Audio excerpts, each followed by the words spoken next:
नमस्कार स्टूडेंट्स, मैं मनोज लांबा आप सबका स्वागत करता हूं एमएल एकेडमी भिवानी के यूट्यूब चैनल पर। और इस वीडियो में हम सुप्रीम कोर्ट के उस नए फैसले के बारे में चर्चा करेंगे जो आरक्षण के विषय पर बहुत ही महत्वपूर्ण है। और इसमें हम जानेंगे कि इस फैसले का ईडब्ल्यूएस के आरक्षण पर क्या प्रभाव पड़ेगा। चलिए शुरू करते हैं। तो बीते 23 अप्रैल को सुप्रीम कोर्ट ने एक मामले में फैसला सुनाते हुए इस प्रकार की टिप्पणियां की जिनका अप्रत्यक्ष रूप से ईडब्ल्यूएस आरक्षण से संबंध है।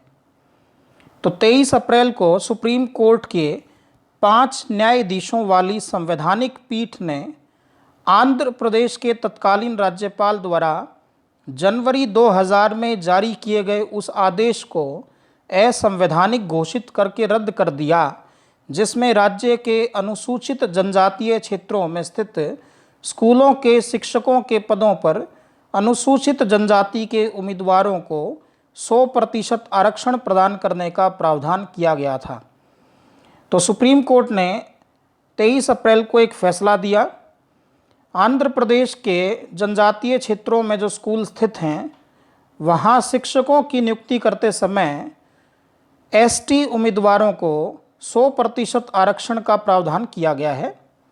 अर्थात जितने भी उम्मीदवार एसटी वर्ग के होंगे उन्हें सबसे पहले शिक्षक के पद पर नियुक्ति दी जाएगी। तो अनुसूचित जनजातीय क्षेत्र होते क्या हैं, सबसे पहले हम ये देख लेते हैं। तो हमारे संविधान की जो 5वीं अनुसूची है उसमें कुछ अनुसूचित जनजातीय क्षेत्रों का उल्लेख किया गया है। भारत में किसी भी क्षेत्र को अनुसूचित जनजातीय क्षेत्र घोषित करने का अधिकार राष्ट्रपति के पास है और इसी प्रकार के कुछ क्षेत्र आंध्र प्रदेश में भी हैं।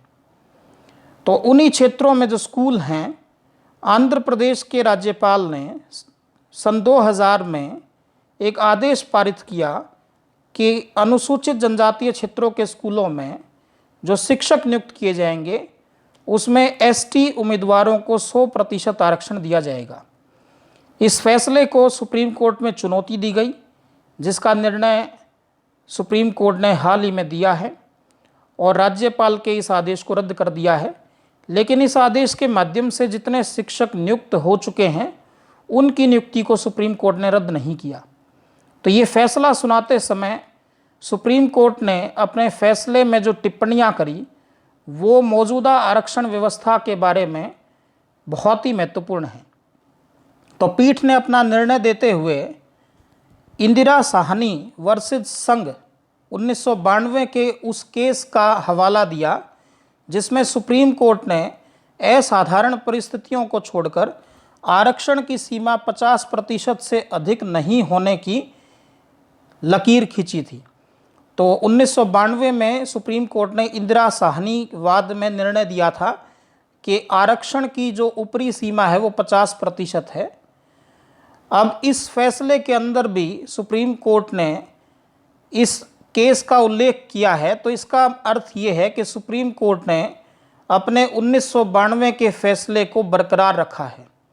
अगर हम मौजूदा आरक्षण व्यवस्था की बात करें तो वर्तमान में अनुसूचित जाति के लिए 15%, अनुसूचित जनजाति के लिए 7.5%, अन्य पिछड़ा वर्ग के लिए 27% और आर्थिक रूप से कमज़ोर वर्ग ईडब्ल्यूएस के लिए 10% आरक्षण की व्यवस्था सरकारी नौकरियों और शिक्षण संस्थाओं में दाखिले के समय की गई है।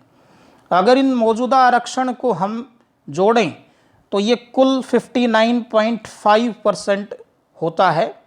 तो इसका अर्थ ये है कि ईडब्ल्यूएस का आरक्षण जब से लागू हुआ है तब से सुप्रीम कोर्ट के उस फैसले का वायलेशन हो गया है जो सुप्रीम कोर्ट ने 1992 में इंदिरा साहनी मामले में दिया था कि आरक्षण की सीमा 50% से अधिक नहीं होगी।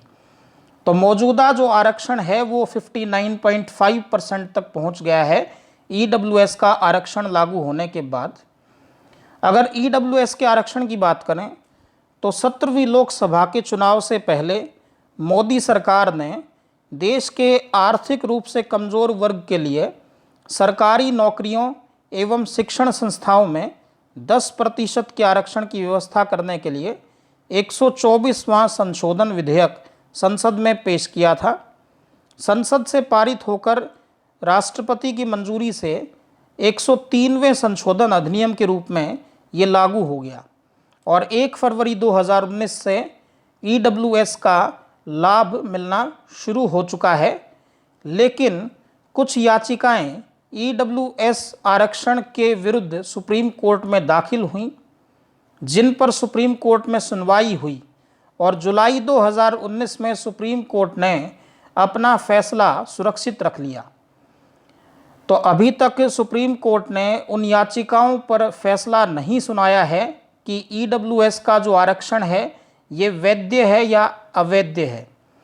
लेकिन हमें ध्यान रखना होगा कि EWS के आरक्षण के लागू होने के बाद जो मौजूदा आरक्षण है वो 59.5% तक पहुंच गया है, जो कि सुप्रीम कोर्ट के द्वारा दी गई व्यवस्था के विरुद्ध है।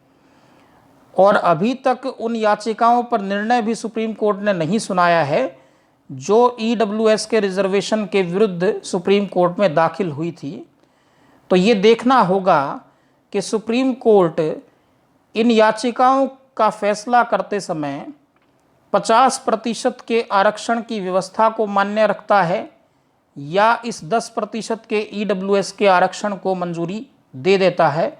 हो सकता है कि सुप्रीम कोर्ट इस पर निर्णय लेने के लिए संवैधानिक पीठ का गठन भी कर दे, क्योंकि सन 1991 में PV नरसिम्हा राव की सरकार ने भी आर्थिक रूप से कमज़ोर वर्ग के लिए 10% के आरक्षण की व्यवस्था की थी और उस समय भी आरक्षण जो है 59.5% पहुंच गया था, जिसके बाद ही 1992 में इंदिरा साहनी के मामले में सुप्रीम कोर्ट ने उस आर्थिक रूप से कमज़ोर वर्ग के आरक्षण को ख़त्म करके 50% की कैपिंग जो है लागू की थी आरक्षण पर। तो हमें इंतज़ार रहेगा कि सुप्रीम कोर्ट का क्या निर्णय EWS के आरक्षण पर आता है। मैं समझता हूं कि आशा करता हूं कि आपको आरक्षण के बारे में थोड़ी सी समझ विकसित हुई होगी। अगर आपको ये वीडियो पसंद आया है तो आप इसे लाइक और शेयर ज़रूर करें और आप खुद भी मौजूदा आरक्षण व्यवस्था पर अपने विचार कमेंट बॉक्स में साझा कर सकते हैं। आप सभी का बहुत बहुत धन्यवाद। जय हिंद, जय भारत।